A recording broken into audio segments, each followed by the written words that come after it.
அஸ்ஸலாமு அலைக்கும். கேளுங்க தான், கேளுங்க ஜி. ஜமால் பாய், ஒரு நான் 7:45 கிட்ட முடிச்சிடுறேன், அப்புறம் டீ கொடுத்து இது பண்ணிக்கிறோம் இன்ஷா அல்லாஹ். வந்துருச்சா வரலையா? வந்துருச்சுல, ஒரு காமரேஜ் முடிச்சுட்டு படிக்கிறோம். சொல்லுங்க பாய்.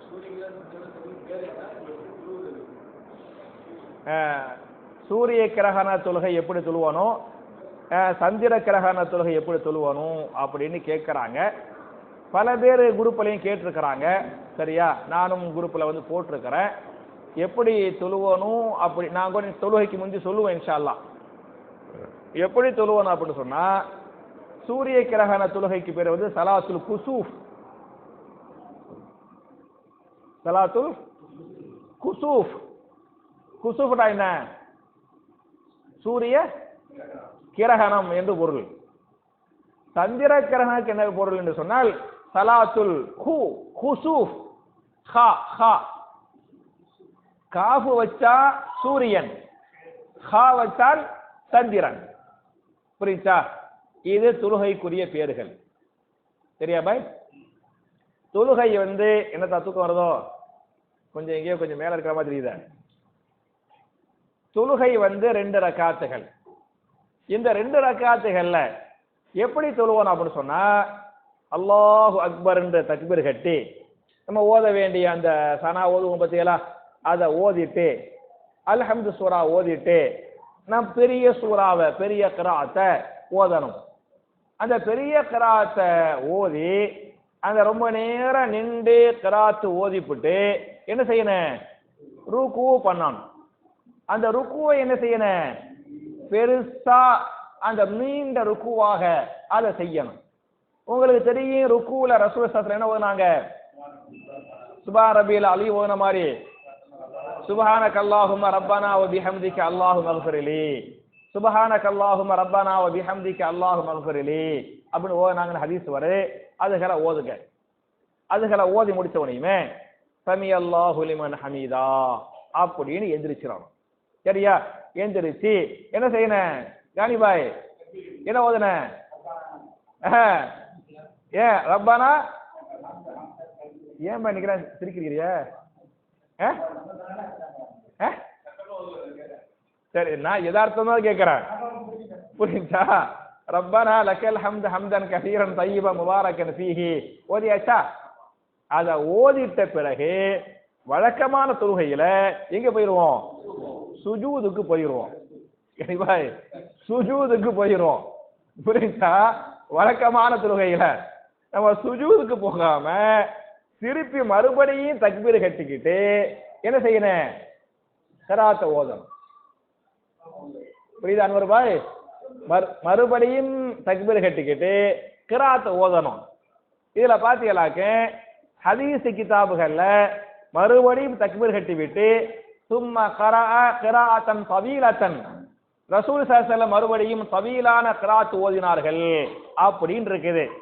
நிறைய சகோதரர்கள் அதுல மறுபடியும் அல்ஹம்து ஓதணுமா ஓத வேண்டாமா அப்படின்னு கேட்டாங்க. ஓதணுமா ஓத வேண்டாமா?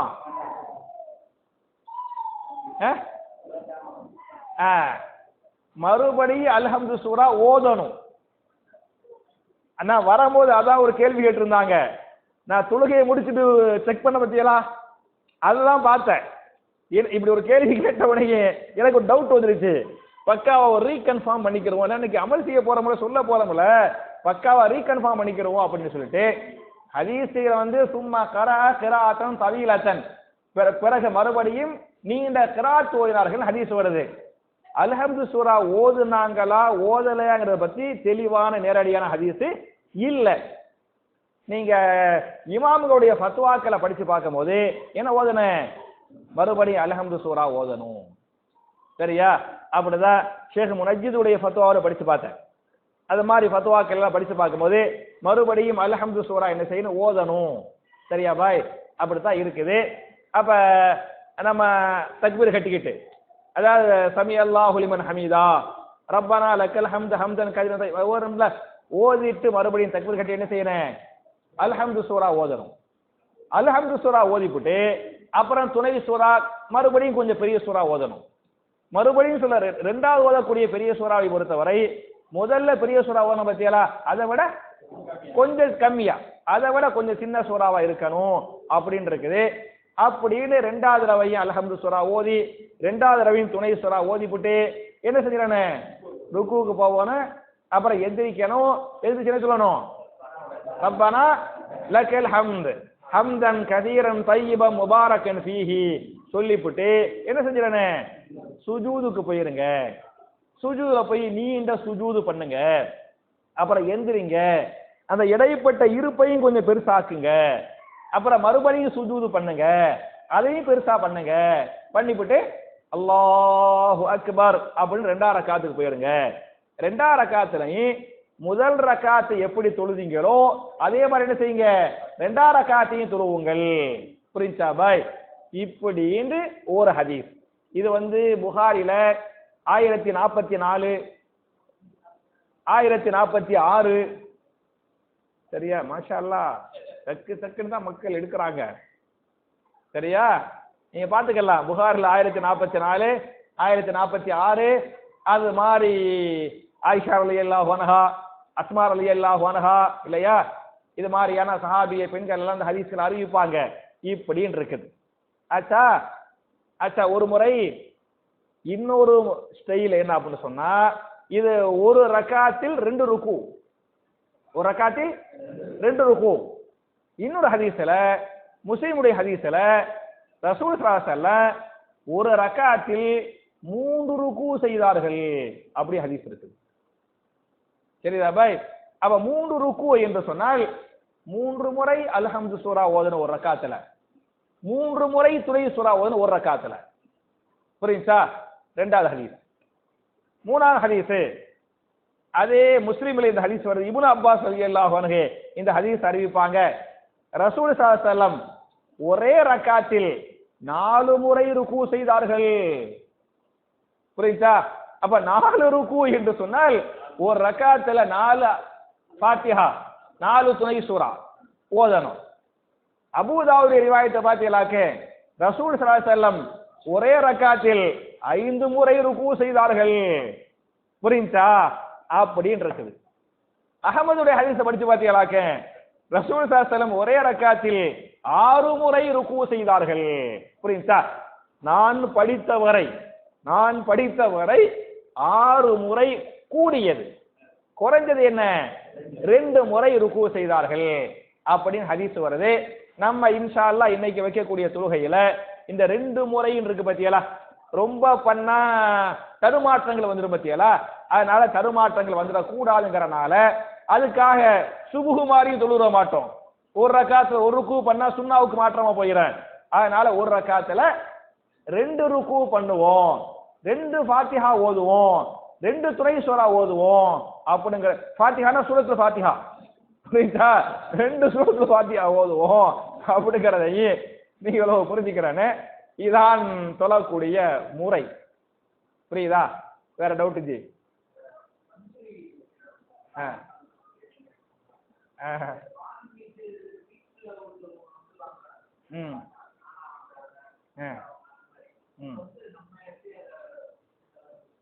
அதாவது இந்த கந்தூரி, கொடியேத்தம், உருசு அது எல்லாமே ஷிருக்கு தானே, ஷிருக்குக்கு பண்றாங்க. அதுக்கு நம்ம எந்த வகையிலையும் சப்போர்ட் பண்ணக்கூடாது. நீங்க நேரடியா போய் சாப்பிடக்கூடாது. நான் வாங்கல, எங்க வீட்டார்கள் வாங்கினாங்க, தாலிசானா கந்தூரி வாங்கினாங்க அப்படின்னு சொன்னா நம்ம உட்கார்ந்து சாப்பிடுறோன்னு வைங்கல, அதுக்கு மறைமுகமான அங்கீகாரம் தானே. ஹதீஸ் எப்படி இருக்குது? ஒரு தவறை நீங்கள் கண்ணிலே கண்டால் என்ன செய்யுங்கள்? கையால் தடுங்கள், முடியாவிட்டால் வாயால் தடுங்கள், அதற்கு முடியாவிட்டால் மனசால் வெறுத்து ஒதுக்கி கொள்ளுங்கள் அப்படின்னு ஹதீஸ் இருக்குல்ல. அப்ப நீங்க சாப்பிட்ட அனுத்தியமா சொல்லுவாங்க, பெருசா கந்தூரிக்கு வரமாட்டானா, கொடியேற்றத்துக்கு வரமாட்டானா, சோறு மட்டும் திங்க வந்துட்டான் சொல்லுவாங்களா மாட்டாங்களா? கண்டிப்பா சொல்லுவாங்க. அதனால அதையும் சாப்பிடக்கூடாது. வேற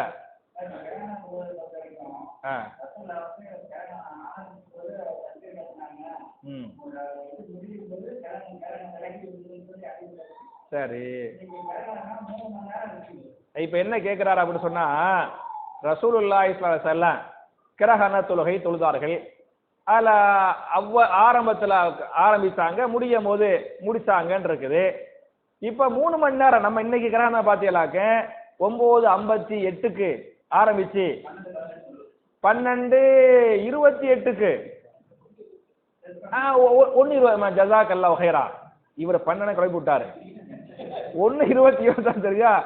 1:28க்கு அது முடியுது. ஏறக்குறைய ஒரு 3.5 மணி நேரம் இருக்குன்னு சொல்லிட்டு ஃபத்தகுல்லாஹ மஸ்ததாத்தும், உங்களால் முடிந்த அளவுக்கு நீங்கள் அல்லாஹ்வை பயந்து கொள்ளுங்கள். புரியுதா?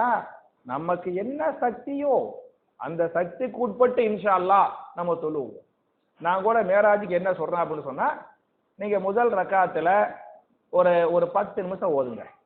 கராத் ஒரு 10 நிமிஷம் ஓதிட்டு அதுக்கு பிறகு ருக்கு பண்றோம். ருக்குவை நீங்க பவியலாக்குங்க. ருக்குவை பவியலாக்கி அதுக்கப்புறம் எந்திரிச்சு நிக்கிற பத்தியெல்லாம் நின்று போட்டு மறுபடியும் அல்ஹம்து சூரா ஓதி மறுபடியும் கிராத் ஓதுவோம்ல, அதுக்கு ஒரு 8 நிமிஷம் சரியா வச்சுக்கிறங்க. வச்சு புட்டு அப்ப முதல்ல 10 நிமிஷம், அப்புறம் ருக்கு அதுக்கு ஒரு 2 நிமிஷம் வச்சு போயிருங்கள. ருக்கு சுஜூது அதுக்கு ஒரு 2 நிமிஷம், சுஜூது இல்ல சரியா, ருக்கு அதுக்கு ஒரு 2 நிமிஷம் வச்சுக்கிறங்க. அப்புறம் எந்திரிச்சு மறுபடியும் ஒரு 7-8 நிமிஷம் ஓனியலாக்க, அதுவே ஒரு 17-18 நிமிஷம் ஆயிரும். திருப்பி ஒரு 5 நிமிஷம் கிராத் ஓதுவே இல்லை சரியா. அதெல்லாம் பார்த்தீங்களாக்க ஒரு ரக்காத்துக்கு ஒரு 20 நிமிஷத்துக்கு மேல ஆயிராது, ஒரு ரக்காத்துக்கே ஆயிரும். அது அவர் முடிவு எடுத்துக்கிறட்டும். அவருக்கு சரளமா என்ன வருதோ, உங்களுக்கு சரளமா என்ன ஓத முடியுதோ அதுகளை நீங்க ஓதிக்கிறீங்க. அப்ப ஏறக்குறைய ஒரு 2 ரக்காத்துக்கு சுமார் 1 மணி நேரம், சுமார் 1 மணி நேரம் இன்ஷா அல்லாஹ் இருக்கு.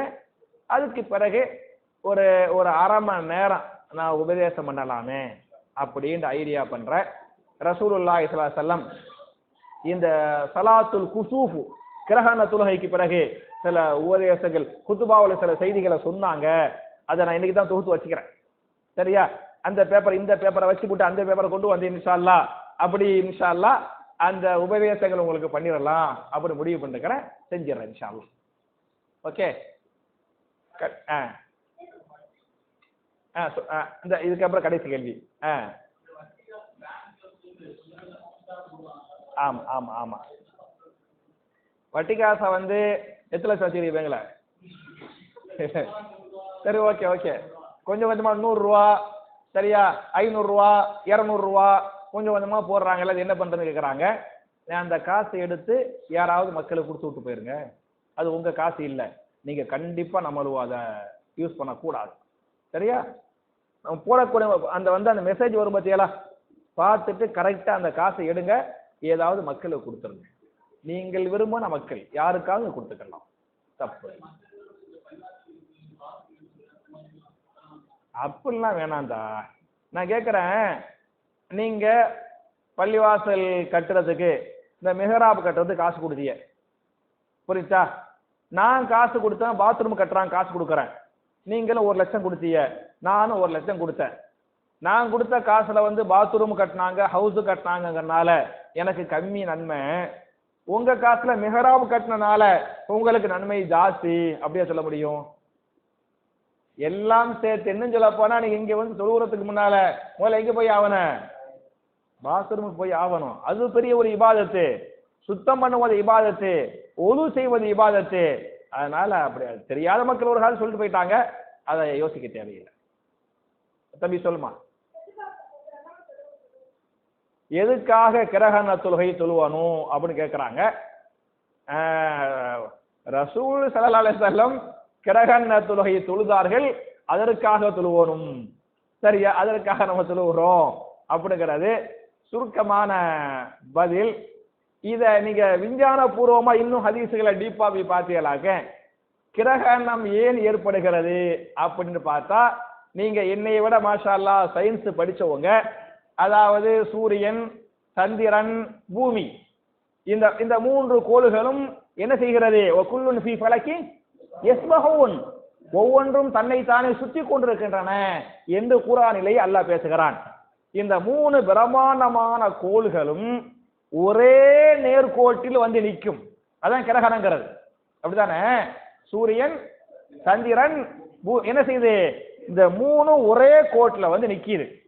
ஒரே கோட்ல வந்து நிக்கும் போது சந்திரன் சூரியனுடைய ஒளியை மறைத்தால் அது சூரிய கிரகணம்.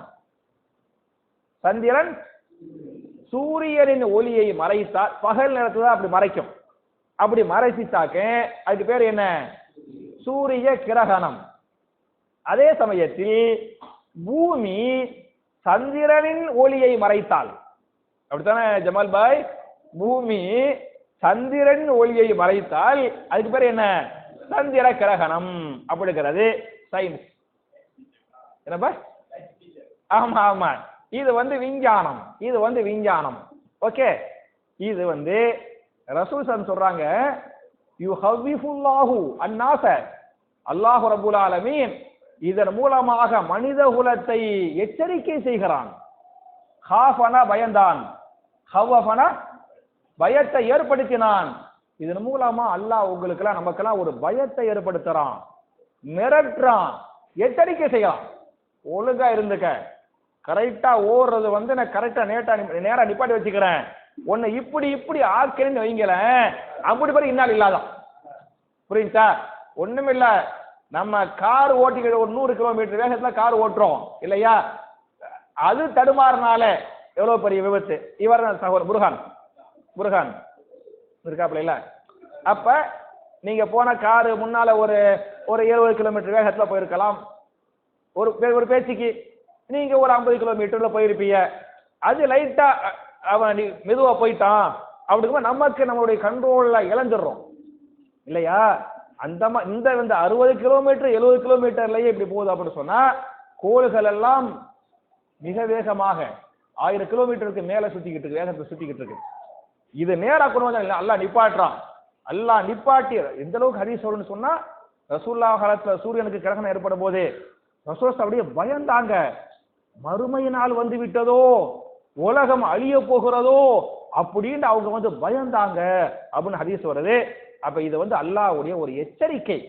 அந்த எச்சரிக்கைக்காக நம்ம நேரா பள்ளிக்கு வந்து, யா அல்லாஹ் நான் செஞ்ச பாவத்தை மன்னிச்சிரு அல்லாஹ் அப்படின்னு அல்லாஹ்ட்ட நெருங்கி இருக்கிறதுக்காக இந்த தொழுகை சொல்லுவோம். இதான் காரணம் ஹதீஸ் பிரகாரம்.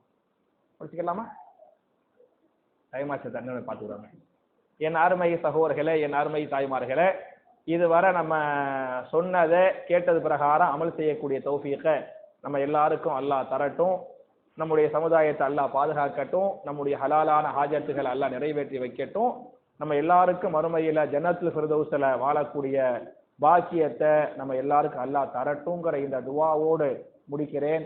சுப்ஹானக்கல்லாஹும்ம வ பிஹம்திக அஷ்ஹது அல்லா இலாஹ இல்லா அன்த அஸ்தக்ஃபிருக வ அத்தூபு இலைக். அஸ்ஸலாமு அலைக்கும்.